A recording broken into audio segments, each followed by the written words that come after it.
Welcome to another Explainer. Today we're diving into one of the most dramatic and, frankly, devastating military defeats in ancient history, the fall of King Saul.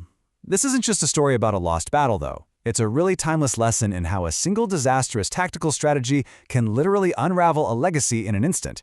So let's just jump right into this tragic account. But before we get into the grim specifics, we really have to wrap our heads around the terrifying chaos and the absolute high stakes of ancient warfare.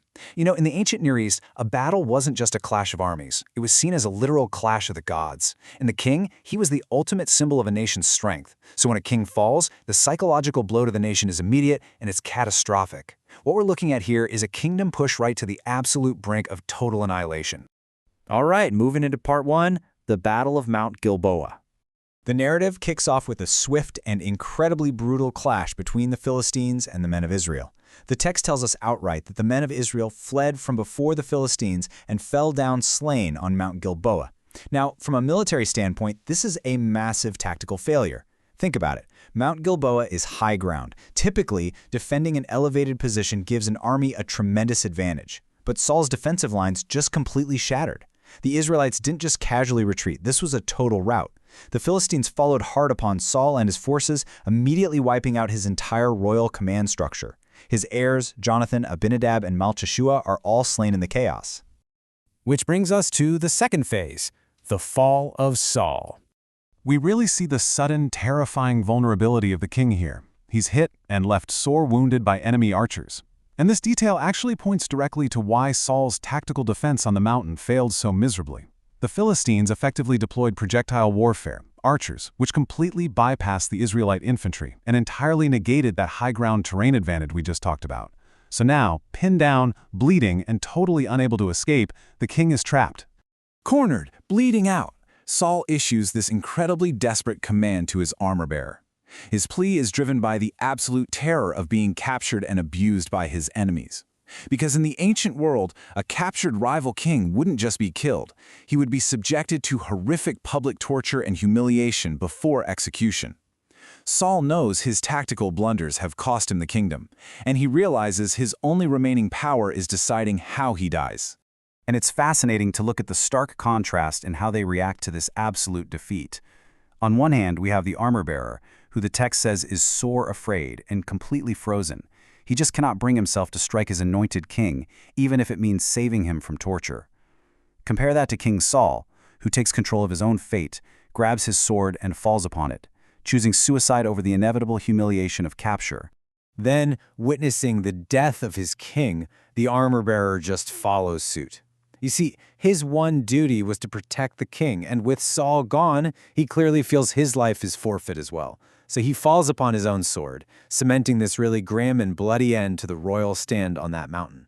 So the crucial takeaway here is that in just one single day, Saul, his 3 sons, his armor-bearer, and all his men died together. It is a total decapitation of the state.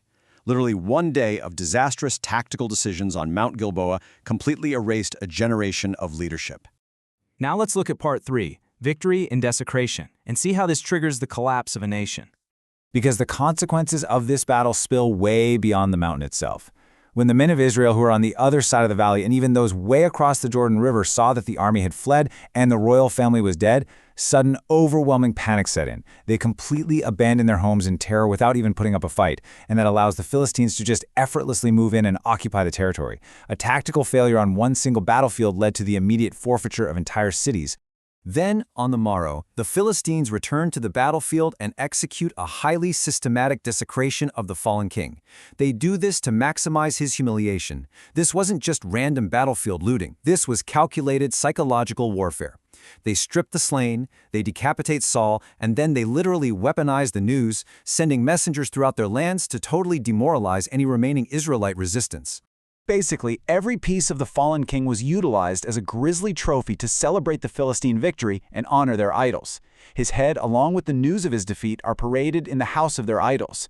His royal armor is placed in the temple of Ashtaroth, their goddess. And perhaps most shockingly, his headless body is fastened to the public wall of the city of Bethshan for everyone to see.